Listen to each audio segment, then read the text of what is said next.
আসসালামু আলাইকুম ওরহমতুল্লাহ। প্রিয় বন্ধুরা, আল্লাহ তাআলার অশেষ রহমত ও কৃপায় আপনারা সবাই ভালো আছেন।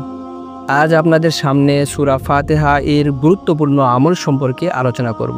সূরা ফাতিহা 1000 বার পড়লে কী লাভ, 41 বার পড়লে কী লাভ, 40 বার পড়লে কী লাভ, 7 বার পড়লে কী লাভ, এ সম্পর্কে বিস্তারিত আলোচনা করব। বিস্তারিত জানতে হলে পুরো ভিডিওর সাথেই থাকুন। সাথে সাথে যারা চ্যানেলটি সাবস্ক্রাইব করেননি, একটা লাইক দিয়ে সাবস্ক্রাইব করুন। দুনিয়ায় চলতে গেলে নানা ধরনের বিপদের সম্মুখীন হতে হয়, নানা ধরনের রোগে আক্রান্ত হতে হয়, তেমনইভাবে নানা ধরনের সমস্যায় জর্জরিত হতে হয়। কিন্তু আল্লাহ রব্বুল ইজ্জত এ সমস্ত কিছুর সমাধান কোরআনুল কারিমে রেখেছেন। তাই আল্লাহর উপর পরিপূর্ণ আস্থা এবং বিশ্বাস রেখে এবং কোরআনের প্রতি পরিপূর্ণ ইয়াকিন রেখে পরিপূর্ণভাবে আমল করতে পারি, তাহলে আমাদের সমস্ত কিছুর সমাধান হওয়া সম্ভব। সূরা ফাতিহা, যা কোরআনের প্রথম সূরা, এটি একটি অত্যন্ত গুরুত্বপূর্ণ ও ফজিলতপূর্ণ সূরা। একে উম্মুল কিতাব, কিতাবের জননী, সাবা মিসানি, 7 বার পূর্ণবৃত্ত আয়াত ও আসসালাত, নামাজ বলা হয়।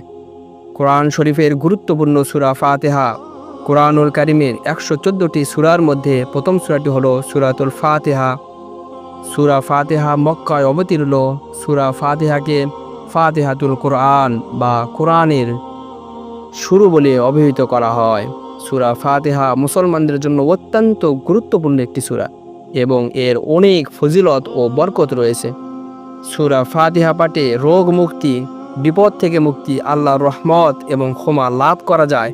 এছাড়া এটি দোয়া কবুলের একটি মাধ্যম। কোনো কিছু আমল করার আগে সে সম্পর্কে পরিপূর্ণ জানা অত্যন্ত জরুরি এবং এর ফজিলত সম্পর্কে জানা জরুরি, যাতে এর ওপর আমল করার স্পৃহা তৈরি হয়। তো চলুন সূরা ফাতিহা এর কিছু ফজিলত সম্পর্কে জানি। এই সূরা কোরআনের সর্বাধিক মর্যাদামণ্ডিত সূরা। তাওরাত, জবুর, ইনজিল, কোরআন, কোনো কিতাবে এই সূরার তুলনীয় কোনো সূরা নেই। এই সূরা এবং সূরা বাকারার শেষ 3টি আয়াত হলো আল্লাহর পক্ষ হতে প্রেরিত বিশেষ নূর, যা ইতিপূর্বে কোনো নবীকে দেওয়া হয়নি। আবু সাঈদ খুদরি রাদিয়াল্লাহু তাআলা আনহু বলেন, একদা এক সফরে আমাদের এক সাথী জৈনিক গোত্রপতিকে শুধুমাত্র সূরা ফাতিহা পড়ে ফুঁক দিয়ে সাপের বিষ ঝাড়েন ও তিনি সুস্থ হন। এজন্য এই সূরাকে রাসূলুল্লাহ সাল্লাল্লাহু আলাইহি সাল্লাম রুকাইয়া বলেছেন। ইমাম আবু আবদুল্লাহ মুহাম্মদ বিন আহমদ আল কুরতুবী রহমাতুল্লাহি আলাইহি বলেন, সূরা ফাতিহাতে যে সকল সিফাত রয়েছে তা অন্য কোথাও নেই। এমনকি একেই আল কোরআনুল আজিম বা মহান কোরআন বলা হয়েছে। তো চলুন সূরা ফাতিহা কখন কতবার পড়লে কী লাভ সে সম্পর্কে জানি। এই আমলটি করার আগে পাক পবিত্র হয়ে যে কোনো নামাজ শেষে আমলটি করলে বেশি ভালো। হযরত আলী রাদিয়াল্লাহু তাআলা আনহু বলেছেন, কোনো বিপদে পতিত ব্যক্তি 1000 বার সূরা ফাতিহা পাঠ করলে ওই ব্যক্তির আর বিপদ থাকতে পারে না। হযরত ইমাম জাফর সাদেক রহমাতুল্লাহি আলাইহি বলেছেন, 41 বার সূরা ফাতিহা পাঠ করে পানিতে ফুঁক দিয়ে কোনো অসুস্থ ব্যক্তিকে খাওয়ালে অসুস্থ ব্যক্তি সুস্থ হয়ে যাবে।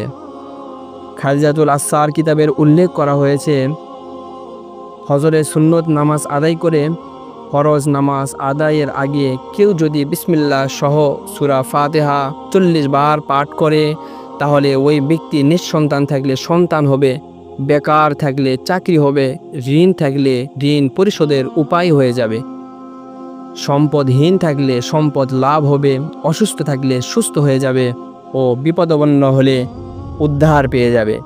সূরা ফাতিহা 7 বার পড়ার অনেক ফজিলত রয়েছে। এটি একটি গুরুত্বপূর্ণ ইবাদত এবং এর মাধ্যমে বিভিন্ন রোগ থেকে মুক্তি, মনের আশা পূরণ এবং বিপদ থেকে রক্ষা পাওয়া যেতে পারে।